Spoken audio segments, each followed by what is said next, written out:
Yeah, we will move on to my Detroit Tigers, and my offseason grade is a D plus, only because it is the best possible grade I could give to a team that is rebuilding. In fact, Again, in fact, rebuilding.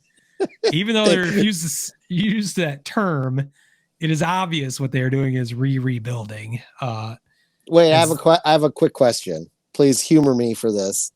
I thought I heard last year that the rebuild was done. That's what I said multiple times until Not just you, Mike Ilitch, your former general Chris manager. Ilitch, Oh, Chris yes. Ilitch, sorry, yeah. Your former The general ghost manager. of Mike Ilitch came out and said it. The rebuild is over.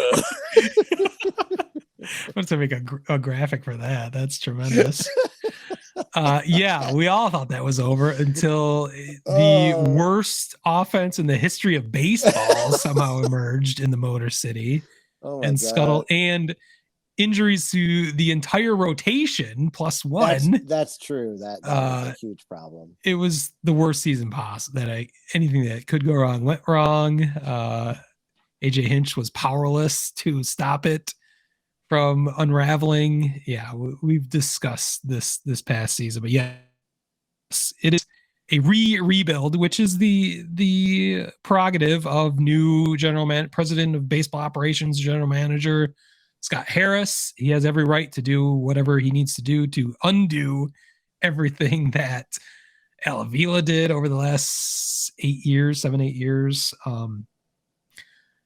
It's frustrating. They've never used the term rebuild, but it is obviously happening. They sold, but again, I want to say, as rebuilds go, this is about as much as I could hope for. I do like what they have done if they are in the parameters of a rebuild. I just hate the idea that we're still rebuilding. I thought they could still sign a shortstop, a big time shortstop, move Javi Baez over to second base and have the best center infield in baseball. They could have signed again. I wanted Carlos Correa. That may or may not have been a mistake, but 6 years, $200 million, something the Tigers could have done. They could have chosen to sign more starting pitchers off the market. They're choosing not to. And again, that's their prerogative. A new general manager. Prerogative. God, I hated that song as a kid. So as rebuilds go, this is as good as it gets. That's why it gets a D plus. Essentially, I'd only give a rebuild a D at most, but I like this one mainly because what he did is consistent with what Scott Harris said in his opening press conference. When wait for it, he's going to say they want players that control the strike zone, and that is the mantra of the Tigers from here on out. We've heard it multiple times already. Both sides of the ball. He wants pitchers to control the strike zone and batters to. And they haven't traded Javi Baez yet? Yeah, that is kind of why I thought they might be interested in trading Javi Baez in the offseason, because he is one that decidedly does not control the strike zone, but maybe they think they can reclaim that somehow. In fact, you heard Joe Madden back in the day say Javi Baez could be Manny Ramirez if he just would control the strike zone, essentially. Yeah, and Joe Madden go the other way. A lot of stuff. So. Well, I think he was right, but no, he probably is right, because he has unbelievable power. When he's not swinging at that fucking slider, he's slider or the high fastball. Yeah, it's let's be honest, the guy has all the fucking tools to be an all-star every fucking year. I do think he put undue pressure on himself in that first season in Detroit. I don't think he was very comfortable there. I think his comfort has grown. I think that a bit of that pressure will be off, since this is not expected to be a team to contend as it was last year.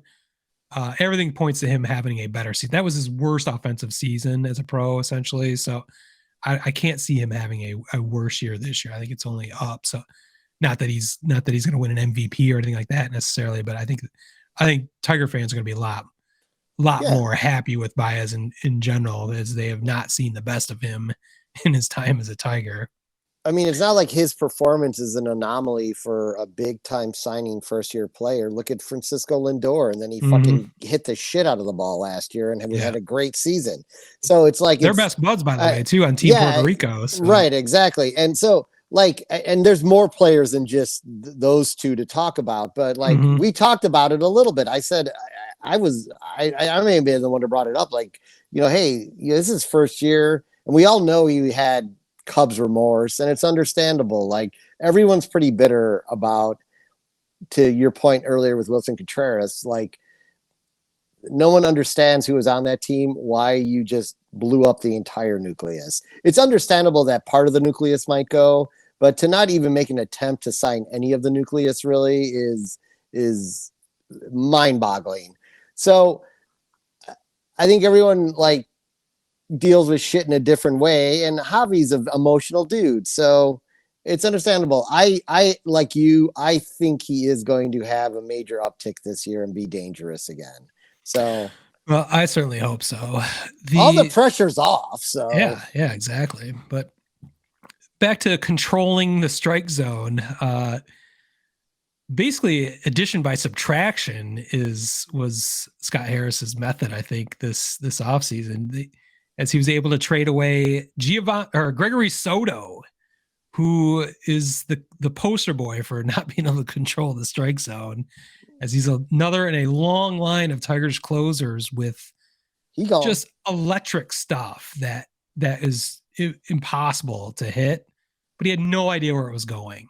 He was a fiery lefty. He would basically walk the first two guys, give up a hit, and then strike out everybody else. But he'd already given up a run or two. Although his save record is pretty decent. It was just a eternally frustrating experience watching Tigers closers in the line of Fernando Rodney, Jose Valverde, so many of those over the last 10 plus years, that the stuff is there, but the command is just not. And for Scott Harris to be able to trade Soto to the Phillies, back to Diamond Dave Dombrowski, who is happy to give away young players, as he always is, made a lot of sense. And they might be two major league ready players in Nick Matan and I forgot his first name, Vierling. The idea that they could both make the major league roster this year is pretty impressive. They both played some games for the Phillies at the end of last season, so Tigers got a lot in return, including the Phillies' number 21 prospect, a catcher prospect. I forgot his name too, but I'm impressed with the return. But what that's really telling you is when you trade off the back end of your bullpen, you're not thinking you need to need anything to close out games in a year that you're not going to be competing for a division title in. So that's fair. It's kind of a shrewd maneuver by a team that is in a rebuild without saying they're in a rebuild. The other part of that was they traded off Joe Jimenez, the middle reliever who has had a lot of promise over the years in the Tigers organization. Again, good stuff. He had trouble controlling it. The real telltale sign that he was on his way out was this past season, where he was only used in low leverage situations where Right. the game was out of hand in one direction or the other. He was dominant, but Hinch did not trust him to be in a leverage situation at all. And the writing was on the wall at that point that they were going to have to trade him, and they dealt him away. So those things made sense to me. I understand why they're doing that in rebuilding. It just sucks that we're doing this for the 8th straight year. We're in the middle of a rebuild. We'll see what this season brings. The Tigers have made changes on the field, off the field, which I'll get to in a minute, but they've also made changes to the field itself, which is kind of funny in a way. They have once again brought in the fences at Comerica Park. I saw that. Yeah, they brought in the ridiculously huge center field, mythically 420 feet to center field. That wasn't even true. It was actually, when they went out to measure it again, It was 422 feet, which Jesus. is crazy to me that back in 2000 or whenever they built Comerica Park, they didn't have good enough measurements to figure out that it was actually 422 feet, not 420 feet. So we've actually been seeing fly balls die at 420 feet in that ballpark instead of being home runs. So they're bringing them in. I don't know if you remember this, but when Comerica was first built, the place where the bullpens now, you probably Yeah. aren't remember the stadium at all. But if you can picture the stadium in your mind, where the bullpens are, the wall behind the bullpen was on the field. That was essentially the home run Right. wall. Right. Yeah, I knew that. They built the bullpens onto where the old field was essentially, and just brought the fences in from there. So that's in left field. So the places they're adjusting now are in center field and in the right center, where they're cutting across. I think it's going to be 410 to center now instead of 422, and they're also bringing down the height of the walls in center and right field. In right center, they're like 13 or so feet. I don't know how they're going to do this, but they're going to be different heights, 8 or 7.5 feet, which brings in the idea that you can actually steal a home run ball, which could not happen in Comerica Park in center or right field at all because the walls are so fucking high. I think they're going to have to draw a line on the existing wall, which is kind of weird. I'm not exactly sure how they're doing that. So I think you might see an awkward line where our outfielders might be able to go steal a home run ball, which is kind of a fun idea. So I think I've seen different things about that. People talk about how many home runs Miguel could have hit over his 15 years now in Detroit. That's hard to judge. There's a lot of mitigating factors. You can't just look at StatCast and say, well, every home run hit over this distance should have been a home run. Well, it could have been robbed by an outfielder. There could have been wind variance or whatever. But the estimate I saw is he may have had 35 to 50 more home runs over that time, which is it's significant. I'm not sure how many more home runs that calculates out to all those years. Would you say it was like 15 years? I mean, that's like 2 home runs a year, a little over 2 home runs a year. Yeah. So if you if you put that to every player and every game from here on out, I think it's going to it's got to raise the number of home runs, but I don't think it's going to be crazy. I don't think it's going to play outrageously different. In fact, I think Comerica Park, statistically, if you look at it, it's fairly neutral. It's not necessarily a pitcher's park. It's certainly not a hitter's park. It leans pitchers, but it's not as obnoxious as you'd think based on the dimensions. So it's going to have some effect. I think it's cool. I like the idea that you can steal home runs again. However, that the actual walls look, it's a not insurmountable height anymore. So I think that's interesting. It's going to be less of a triples park, which is something but the better Tigers teams over the years at Comerica Park have taken advantage of, especially the years with Curtis Granderson, one of my favorite players of all time. He led the league in triples a few times just because that park is so fucking huge. If you hit something into the gap in the right center, that run ball's all just day, bouncing. man. Yeah, ball's just bouncing around there. So that's going to be different too. So it's going to be interesting to see how that looks different and how it plays different. Other changes off the field include the Tigers are buying a new team jet to fly the players around. Ooh. Which I know nothing about. Is this going to be a little bit like Cleveland Indians, like in Major League or something? I guess so. The only thing I can think of is they have a new clubhouse coming. They're spending money on the off-field stuff, kind of to bring the Tigers into the modern age. I don't know if their plane was shitty. They need a new plane. Something tells me there was something pretty subpar about the old plane. So they're getting that. They're getting a new fancy clubhouse. I doubt it's going to be as extravagant as the Cubs' much advertised new clubhouse. That was amazing looking. I think they're trying to just add the new things that, it's the new vision of a new general manager, new president.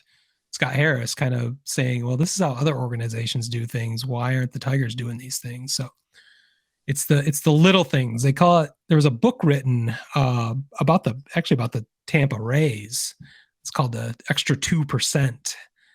Talking about how you maximize everything you can possibly can in the margins to just to make sure your organization is efficient and is maximizing every opportunity they can to make their team better. I think those are some small examples of how the Tigers might be changing their philosophies a little bit. At least I hope that that's what they're doing with these kind of ostentatious, over the top things with the new plane and new clubhouse and bringing in the fences and things off the field that aren't necessarily going to make up for the product on the field. But we will see. Another change off the field for the Tigers in this offseason is in the TV booth. We no longer have Jack Morris or Kirk Gibson calling games. Jack Morris, famous, I think we made him asshole of the week one week for making a stupid racist joke essentially on the air. I don't think he didn't mean it that way, but that is what it came across as, and he was suspended for several games. I think the writing was on the wall at that point. He wasn't a bad broadcaster. I thought he was average at best. Of course, he is a Hall of Famer and a Tigers legend, so that was always cool and good to get his insight when he wasn't being racist. Kirk Gibson, love the guy. He's dealing with Parkinson's disease. He's a weird dude, and he has a strange voice, and he said lots of strange things on the air. Weird sense of humor. Not a good broadcaster in any realm, but he is a Tigers legend, so it was neat to have him in the booth for a bit, but it was a painful listen most of the time. So I feel bad, but I kind of won't miss Kirk Gibson at all. They're being replaced in the booth by none other than Craig Monroe, who has been a pre and post game personality on the air for several years now. And I remember when he first came to, I think then it was Fox Sports Detroit, now Bally's, which we'll need to talk about at some point. Bally's Sports Group is going into bankruptcy as we speak. Yes, interesting. Craig Monroe started out shaky as a broadcaster, and he has become the biggest asset that group has. He's a tremendous personality and really fun to listen to. Good insight, good energy. So I'm really looking forward to the broadcast this year for a lot of different reasons. So that, coupled with all the new rules and everything else, even though I don't have a whole lot of faith the Tigers product on the field is going to be great. It's going to be a fun watch. So looking forward to it. But overall, grading Scott Harris on his offseason performance, I'm giving him a D+, Old English D+, I guess.